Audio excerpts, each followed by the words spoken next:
Deep in the woods of Oak Hammock Park, visitors can find a gnarled oak tree sprawled out along one of the trails.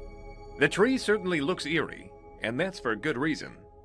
It's been linked to one of Florida's most notorious serial killers, Gerard Schaefer. Schaefer, nicknamed the Killer Cop, was a deputy for the Martin County Sheriff's Office in the early 1970s, though he had an unfortunate habit of picking up hitchhikers.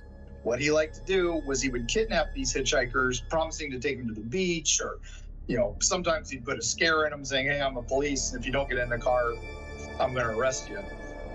And then he would take them to this abandoned house instead, and then he would do a hangman's noose around them, around a tree branch there on this tree, and he would make them stand on these awkward roots, and then he would torture them and do terrible things to them. But Schaefer was ultimately apprehended after two bodies were discovered buried near a tree in Port St. Lucie, and he was sentenced to life in prison for his crimes.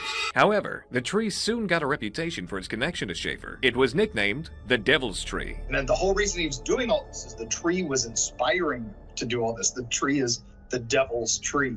And the tree was evil before he showed up. And the tree has got this long, dark history. According to Muncie, some wild stories popped up about the tree, such as that it could curse people who took its bark and then kill them.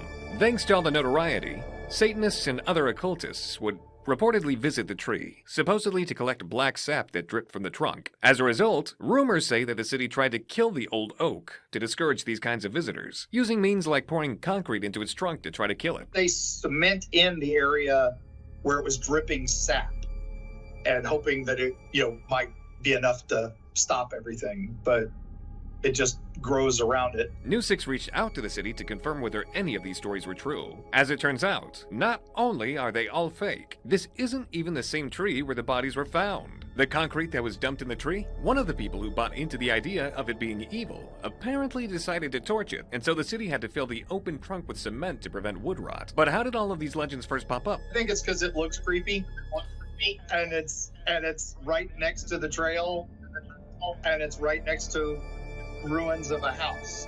There's no real way to know because the map of that area, lost. Regardless of the truth, it's an interesting story, and visitors can still head out to check on the tree themselves. Just be cautious if you're superstitious.